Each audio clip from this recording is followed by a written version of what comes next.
Here we are. Yeah. Cheers to your Starbucks. Yeah.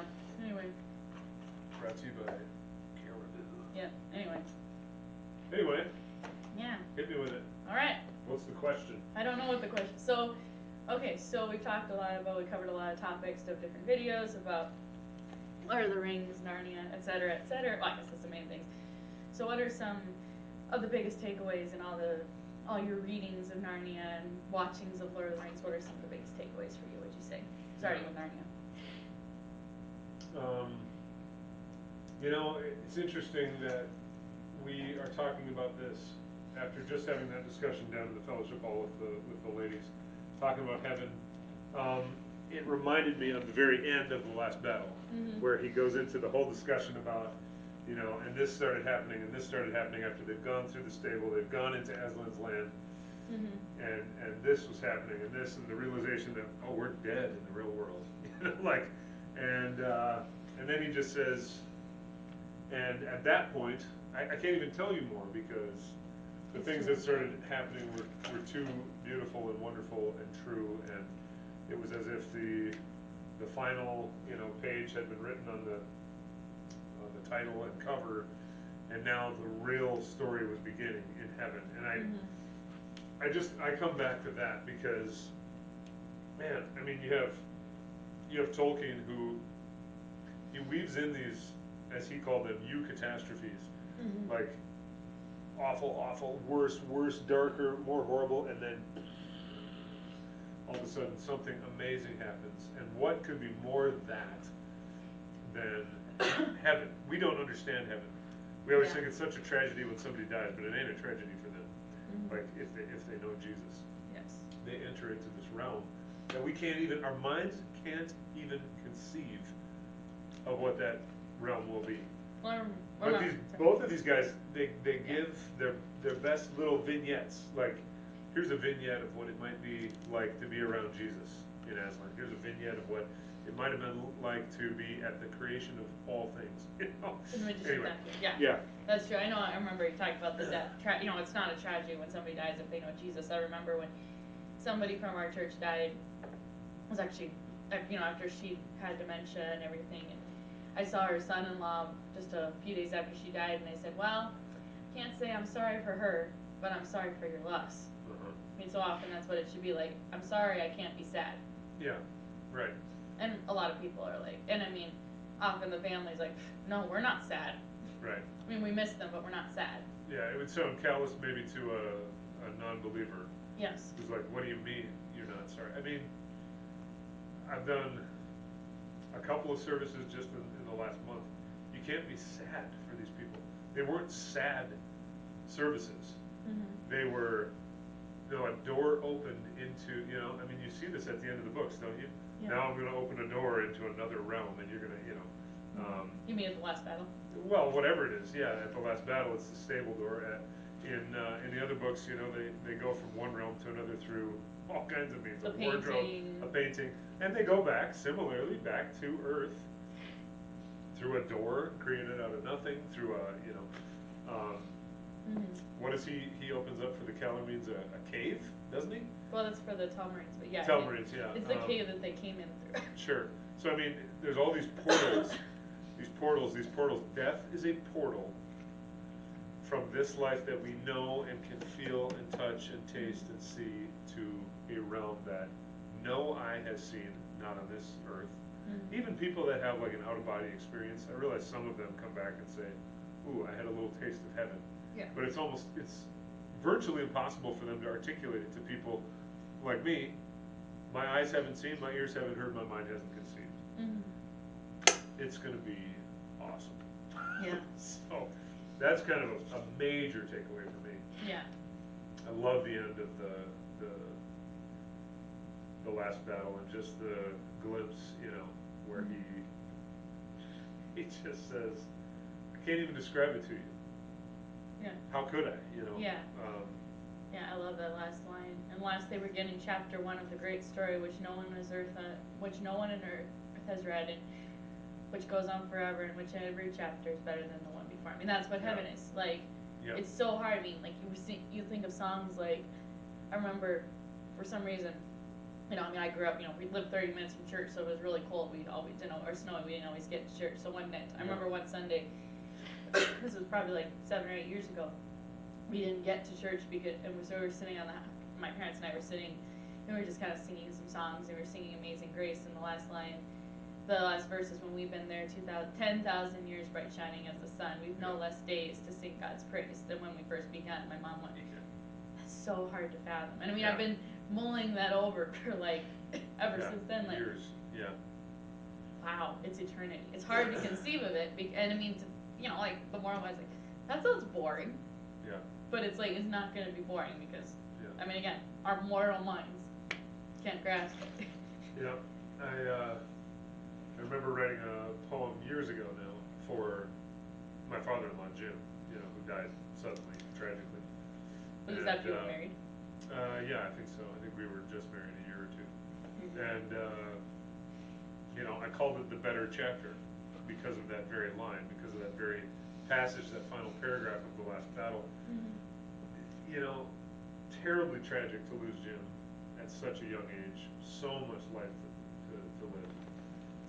But he enters this portal into a realm that we can't understand, can't fathom, can't even begin to scratch the surface of the glorious beauty that it's going to be. And it's not just because all things will be made new, like it says in Revelation. It is because we're not going to need lamps or sun or nothing. We're going to be in the presence of the one whom our soul is connected to in an inexpressible, eternal way.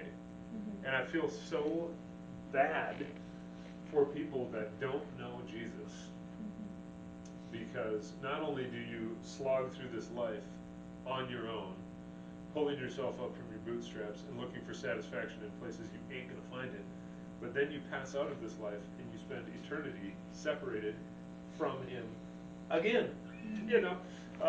It's just tragic. So anyway, how about for you? Like, when you think about these two series, these two friends, this race to crank out, trilogies that they had that ended in one pretty decent, really unique space trilogy. And one enduring classic, some of the greatest stuff ever written in English literature. Like, what stuff keeps coming back around for you? I think within Narnia, because I have two takeaways depending on. Sure. Because I think Narnia, the one thing is just the importance of keeping the faith. Because Lucy, she just has this enduring faith. She never loses faith, even when it seems like, even when no one believes her, even when even like when she's only been to Narnia once, she's like, no, I know what I saw, and then she keeps trusting. So good. And then when she has this continuing faith in Aslan, and I love how her siblings get it. Like, they recognize that there's something different, or at least Edmund does, because in the Voyage of the Dawn Treader, when he has that conversation with Eustace about, oh, you've seen Aslan after he's on Dragon, he says, well, we've all seen him, but Lucy sees him more often. Right. I just think that's so. But she also calls on him more often. Yeah. Like, Jonas and I just read that part in the Dog Treader where they're at the island of of darkness, and she screams out, Aslan, we need you now, or whatever, something like that. You probably know exactly what. I know what you're. I think it's like, if you ever loved us at all, help us. Yeah, help us. And she just has this thing dropped into her heart, like by an albatross that flies over. Courage, dear heart, and boy, I mean, the importance of keeping the faith, hanging on to the promises. It's like that old hymn, standing on the promises of Christ, my King. It's huge. It's huge, and what we see in culture right now is so much the opposite of that. Letting go of all these promises and just saying, you know what, my mind is being renewed day by day by a culture that really hates God. That is opposed to God at every turn. And I'm going to let that culture define who I think God is, rather than God define everything for me. Anyway, I'm cutting in on your. I agree completely. And I think also, I think I go through lists of. I don't have favorites. I have top 5 lists of movie characters, and I know And I said, yeah, my top 5 list. You mean, so you have the first 4 kind of like, whatever you'd expect. No, I love, it's Aragorn, Lucy, Sam, Edmund Pevensey. Oh, and then Riley Poole from National Treasure. Let's throw him in there because he's fun. He's Anyway, pretty fun. he's a fun character. The other We should make some top 5 lists. Yeah. I feel like we've done that. Have we done that in the past? I don't know. Maybe, but Maybe like, not for the video. But we should do some lists for Narnia and Lord of the Yeah. Rings. Anyway, so, but I mean, the reason why I love Edmund so much is how you just see his arc is so. I'm a sucker for character arcs. That's why I mean Aragorn is one of my favorite characters. Is my absolute favorite movie character. Yeah. But how you see him start out this place of just, he's the traitor, and he comes to a place of, being forgiven and repentance, and then I mean I still think one of the most powerful lines, and I mean I hate, this is the one thing I don't like about the Focus on the Family audio dramas, that they cut this line out. Totally miss it. Because it's I like know. one of the most important lines, where Edmund just says, well, when they're having the conversation about what to do with Rabbitash, he says, well, even a traitor may mend. I've known one that did. Mm-hmm. And you see this, the passing on the grace. Yeah. What grace has been given to me, I'll pass it on. Yeah. Grace I've been given to grace I've received. However, grace I've received, grace and whatever. I don't know how he Yeah. words it, but I mean, I think that's a Bible verse. And Well, it's Paul. Yeah, What I received from the Lord, I passed yes. on to you. Which. talking in a different context. But, Right. Yeah. passing on to him. And I mean, I love when he passes it on to Eustace. He doesn't do, like, whatever. He doesn't do it in the same context, but he's like, it helps him to have this relationship with Eustace that, Yeah. give him a chance. Right. I think that's so Yes. cool. Be able to have the grace to just open your hands and be like, yeah, Eustace is the most annoying kid ever. He almost deserved that name, Another of the great lines of the entire series, but. Yeah. Kind of funny. Probably the best opening line. Yeah. One of the best opening lines to a book ever, I think. Yeah, but, there once was a boy called Eustace Clarence Scrub, and he almost deserved it. It's like. I mean, I wonder if he just sat in his study and laughed to himself when he writes that down, and then he's like, "Hey, Warnie, look at this." Well, I know this is my. Well, Oh, I don't know if you have this thing where like I don't know if you have a brain where like I do, where it's we're a little bit ADD, so you can make yourself laugh because someone will say something that could mean something else, and it makes you think of a funny line from a show or whatever, and all of a sudden you're laughing in the middle of an inappropriate moment. It's the worst. Absolutely. Anyway. Yeah. Yeah. For Edmund to be able to go through what he did, Mm-hmm. to recognize that there was something deeply wrong in his heart until Aslan dealt with it, and the same is true of Eustace. And for him to have much more grace for Eustace than, for instance, the rest of the people on the boat. Yeah. Well, Lucy does, but. Lucy seems to, but Reaper Chief and Drinian, all these people, they're just like, this kid is the worst, and he's pretty bad. Yeah. He's pretty bad. We all have that person in our life that's like, Certainly. Whether it's a coworker or a sibling or whatever, I think we all have a Eustace. Yeah. Whether he's actually that horrible, just. Yeah, and the really mind-numbing thing for me is that I am probably a Eustace to somebody. My personality probably rubs somebody the wrong way to a degree that they're like, mine is too, probably. I hate this guy. Mine is so, too, I'm pretty sure. I don't know, that's the weird thing, because when you're you think, oh, everybody must be charmed by my stupid humor and my my whatever. sarcastic cracks. Right. But then you find out that they really aren't. Yeah. So. Yeah. And then anyway, so moving on to in Lord of the Rings, there's just so much. I think I'm still kind of processing because I've been into Narnia since I was probably since the movie came out, since the first movie came out. So I don't know, I'm still kind of processing, but I think one of the most profound things. I think Gollum is still one of the most profound because it's like, is he a villain or there's so much. Actually, I was just watching the extended versions for the first time, and when and there's so much. Yeah, you really need, if you haven't seen the extended version, you really need to. By the way, I think I've only seen one of them. I think they're worth the extra time because they're really cool. But I just think I love seeing, how. I know we had a little bit of a difference of opinion on. So how I said I liked how Frodo wanted to believe that Gollum could change because Gollum was what he could have become if it wasn't for Sam and all this whatever. And then you said, well, no, Sam had the response that we should have towards sin. And you're probably right in that situation. I mean, it's Well, usually hard.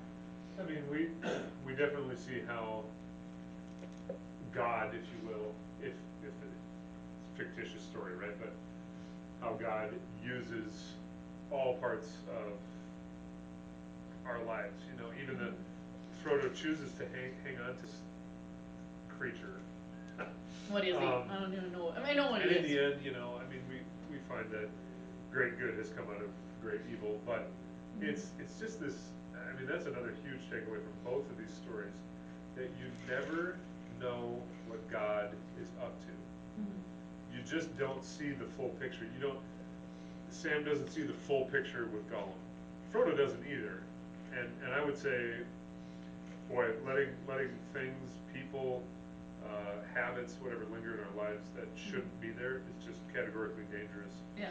But in this instance, in this film, in this series, like great good comes out of great evil, because, like we would say in life, because God is able to use things. He's able to use evil men who killed his son to bring about the greatest good. That, you know, how does that happen? Only God. Yeah. Similarly, if you want to come full circle, Horse and his boy. Yeah. He finds out at the very end that, you know, he's he's kidnapped and taken to a foreign land, and yet in every juncture along the way, there's God behind the scenes, you know, and he's the one that gets him to this certain shore. He has a certain purpose for his life. It's just, like, it's crazy. It's how cool. you even got Aslan had a plan. Like, Aslan pushed the boat to where he would into that abusive situation. You're like, that doesn't make sense. It's just crazy. But it's, you know, every step of the way, you didn't know it, but I was the lion here. I was the lion here. Yeah. I was the lion that chased you down and ripped up Erebus's back. There was a purpose in it. Yeah. I was the lion who was in the tombs, who you rested against. I was the lion who pushed the boat when the guy had died to the shore. It was not the life that you had in mind, but there was purpose in it. You think of Joseph, you think of Daniel. This is not the life that I had in mind, and yet God works all things together for the good. He sends Joseph down to Egypt to prepare the world for famine. He sends Daniel into the teeth of the lions, you know, for a purpose. All of it to bring about the glorification, the glory of God, you know. I know. So, I mean, I know, and also I think cool. talking about, you know, keeping sin around. I still think one of the most powerful moments in the trilogy is, I guess it happens in the first movie when, you know, Elrond is telling Gandalf, well, men are weak, and he recounts the time where Isildur took the ring, and I still think that scene where cast it into the fire, destroy it, and Isildur says no, and curls his hand around. I mean, how often do we have someone in our lives saying, stop doing that, stop, look, I think you have a problem with alcohol, maybe don't go to the bar on Friday, maybe don't drive by the bar, maybe don't do, whatever, I think you have a problem with this, don't do that, stop, you know, I know you're looking at naughty stuff on your phone, and whatever, get rid of it, do this, and we say no, I like my sin, I like it. Keep it around. Yeah. And I mean, I don't think Gollum can be a one-for-one for sin, you know, necessarily in this analogy, because, like, ultimately, if you're screwing around with sin, and if you have this, like, nah, I'm just gonna keep it around a little longer, this is like my little pet thing, man, the potential for disaster is so high. I would never suggest to somebody, oh, you better keep that pet sin around because you never know how God's gonna use. So it can't be a one-for-one.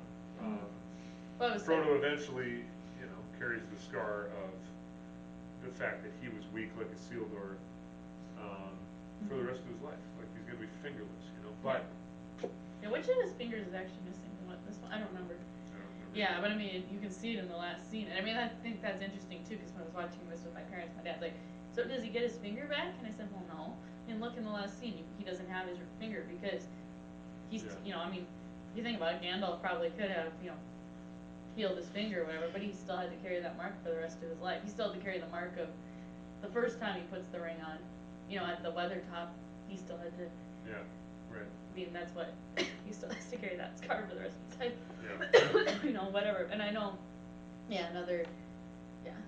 another takeaway. And this is actually what I wanted. You know, I wanted to make a video, and I'm doing it by myself, about um, why Arwen is not a wuss, because I know we have this fight about, oh, well, what's her purpose, and I know I was inspired by her. I don't remember if I was rewatching it or no, I wasn't rewatching the movie. I was just thinking about mulling over her as a character and why I love her so much and why she appeals to me. And I was like, and I realized one thing that she models, and sometimes people don't think about it, but they were, oh yeah, that pretty elf woman that Aragorn loves, oh the one that saved Frodo from the Nazgul, blah blah blah.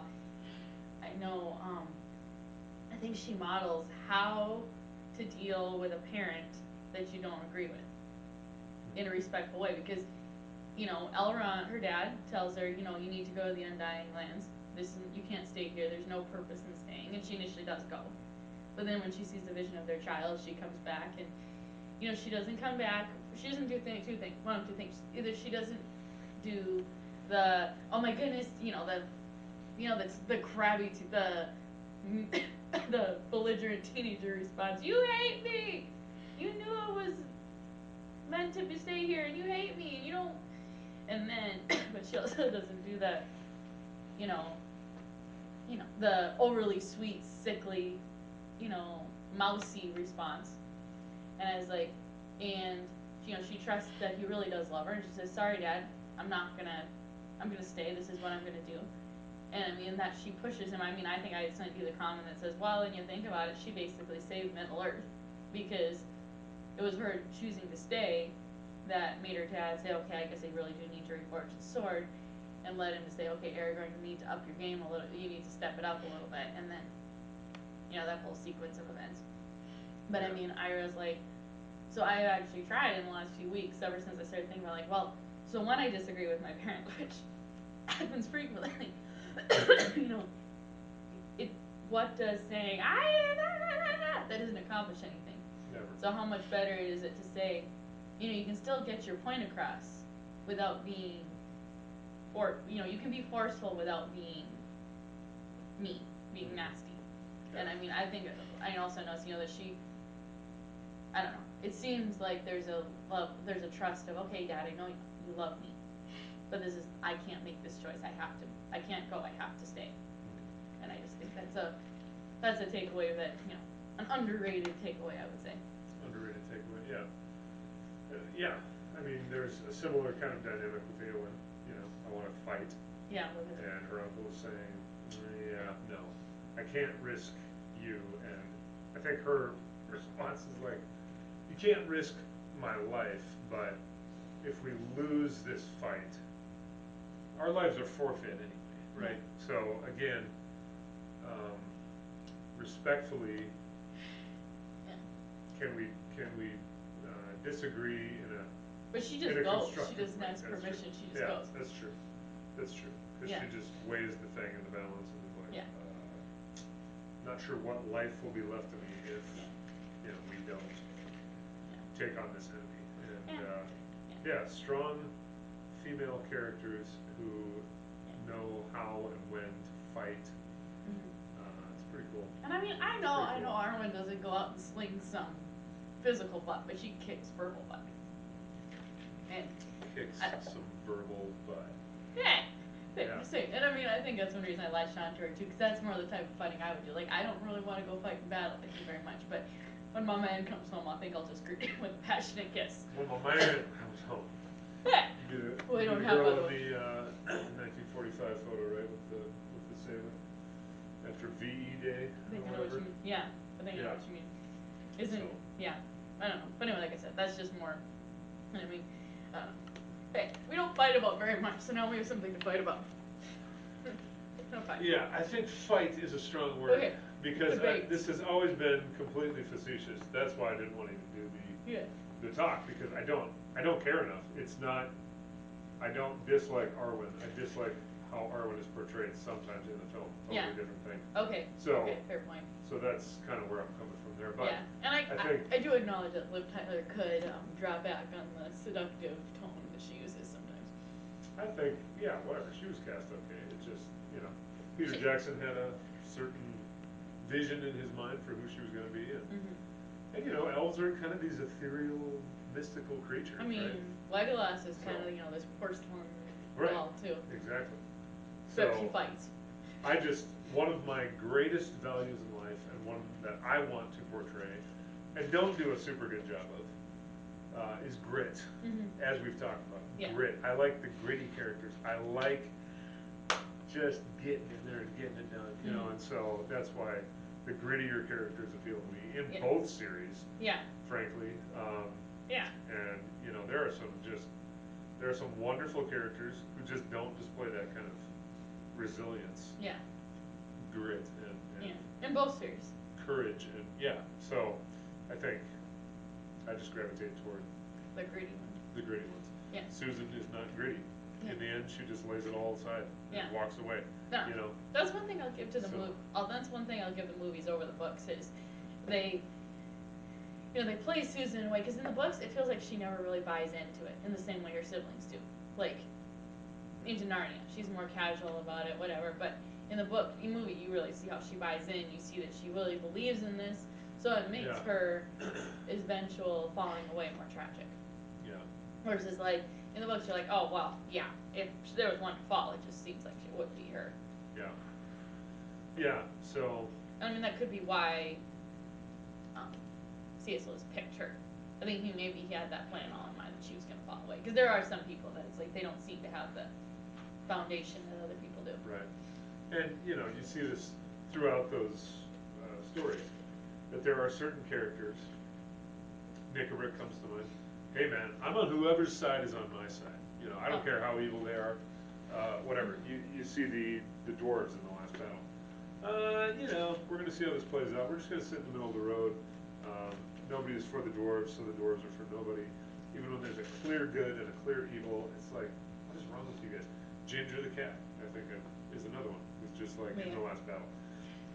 Just like totally wishy-washy.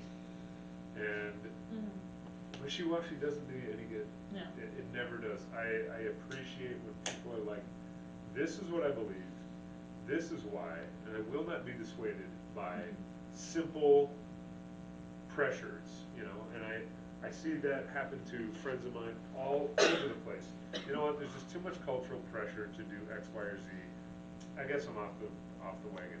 Come on, man, where's the grit? Yeah, well I know, like, and I mean you think about it in Lord of the Rings, I mean as far as like the middle of the road, I mean Theoden kind of starts out kind of going, well he doesn't really buy into it, well I gotta protect my people. We're gonna go to Helm's Deep. Yeah, and then he's finally like, I mean, but still, there's that. I think that scene in the third movie. I love that scene where the beacons are lit. The beacons are lit. Yeah. And then. Like we gotta go. And then he's no like, other, he's like, okay, we're gonna go. I mean, that's when he fully buys into. No. Well, he kind of does that in Helm's Deep too. Yeah, and this again is why it's so easy to love Lucy. She, like you said, she knows what she saw. She knows what Aslan is about, and she knows what she's about in relation to Aslan. Yeah. And you know what? All the Edmonds, all the doubters, all the whatever in the world are not going to change her mind about what she knows in her heart is true. Yeah. That's why it's easy to love Sam too. Yeah, Sam is just unflappable. He is just the most steady, gritty character, and I love those types of characters. So yeah, I mean, yeah. I mean that's why I'm like, well, I don't really feel obligated to decide who I love more, Aragorn or Sam, because I love them both for very different reasons. Yeah, it's true. I mean, this is my phrase is like, oh, everybody wants Sam to be their best friend. That's the kind of best friend that they want, because you know you see their friendship. That's really what's whatever. And then loyalty in the extreme. Loyalty in the extreme. And then, you know, Aragorn, his manly husband qualities are what's kind of. Oh, that's what gets me going. That's for sure. Shush. So. So I think every girl wants to date him. Sure. Come I'll on, take your word for it. He's a handsome guy. So, but also gritty. I mean, if you really want to get down to it, why is he so lovable? He's just so. Look, I'm going to fight to the bitter end. I don't care if the odds are impossible. We will fight for the freedom of our land and he's not motivated by like, oh, I just want to get my crown. I just want to be king. That's not what he's motivated by. He's motivated by his love, his protection. The humble hero. Yeah. I mean, that's which is so attractive. Yeah, the humility. I mean, I love that humility. too. But one thing I think we should touch on before we're done here. Yes. These, you know, when you look at these series and you parallel them to Christianity, there's wonderful character traits and storylines and whatever. But you know, these are epic adventures. Yes. These are, like, I love the adventure pieces. These characters are on great adventures. They are doing something important. And, you know, our lives are meant to be in pursuit of Jesus. We're doing something incredibly, eternally important. And, you know, you say, oh, where's the adventure piece? The adventure piece, I think, is just turning your life over to him and saying, you know what, do with me what you will, wherever that leads me. Yeah. And most of us probably aren't willing to like say, wherever that leads me, I will, you follow, I will go. Yeah. So. Well, no, that's what somebody said to me. We were just at a Bible camp. It's actually a kids camp. They're like, so Kate, you're gonna keep doing this next year. You're gonna keep being on the leadership. I said, well, I don't know. I don't know where I'm gonna be next year. And they said, well, you might be in Zimbabwe. And I said, never. And they said, don't say never, because that's exactly where you'll be. So then I proceeded to say, okay, I'm never gonna be in New Zealand next year. Yeah. There's one place I won't go, Lord, and it's New Zealand. Yeah. That's Second place I'll ever go is Italy. That would be the worst. And and like, I don't know where else. Please don't send me to Oxford. Please don't send me to Ireland. Yeah. Please Unfortunately, the Lord knows your heart, so you can't really pull one over on him. Yeah. Please don't send me to Hawaii. Yeah, that would be terrible. That would really stink. I plant a church in Hawaii against my will. Yeah. So. Oh, it sounds, well, anyway, so. But, See, yes. this is ADD brain. This is squirrel brain. Yes. Anyway, but it's so, okay. but yeah, so, well, like you said, just, yeah, the adventure piece too. Yeah, and I think, you know, like Brett Hollis shared 2 weeks ago, listen, God calls you to bloom where you're planted, to serve where you're planted, to serve wherever you are at. Wherever you are, there you are. And you should be serving Jesus there, whatever that looks like. I don't care if it seems simple, I don't care if it seems under the radar, I don't care if it seems like work nobody else wants to do. What has God called you to do, where you're at, get busy doing it. And whatever, He will trust in the Lord with all your heart, lean not on your own understanding. You know? Yeah. He's gonna direct your path. So Yeah. it's pretty cool. So it's, I don't know, it's fun talking about these series. They are epic series. They are sort of life-changing. You know, I mean, the themes, I hope that a lot of this stuff sinks into my kids' hearts as we read through these series. Well, as we read through Narnia, I don't think they're quite ready for the other. Lewis But- is reading Lord of the Rings. What's that? Lewis is reading Lord of the Rings. He started one of the books, but I don't think he's quite there, you know, as far as, because there's a lot of deep literary stuff in those books. And deep themes. And Yeah. I mean, but- that's the thing about, like, Lord of the Rings. I don't think it's as obvious. Like, the themes are as glaring as, well, sometimes they are pretty obvious. And it's written for an older audience, so he read The Hobbit and really enjoyed that, but it'll probably be a few years before he really could get into Lord of the Rings, the trilogy. But anyway, I hope that stuff sinks into their hearts deep, like it has into mine. Yes. The bursting imagination, the amazing thematic stuff. Listen, there's this thing called grace. You're gonna screw up, sometimes really badly, like Edmund, but a traitor may mend. God is behind the scenes doing stuff you don't know about. All these cool things. So calling on Him in the midst of the darkness. There's some good in this world, and it's worth fighting for. It's worth fighting for, and I feel like as our world gets darker and darker and more depraved, that's how it feels to me anyway. I know there's nothing new under the sun, whatever, but it helps me to hang on to stuff like that. There is some good in this world, and it's worth fighting for. Ultimately, that good is Jesus Christ, His plan. It's worth fighting for. So, whatever that looks like in your context, whatever that looks like in Lynchburg, Virginia, whatever that looks like in Boston, you know. So, yeah, it's pretty cool. Anyway, thanks for all the conversations and coffee. Coffee and convo. It's been rad. Yep. Cheers, world.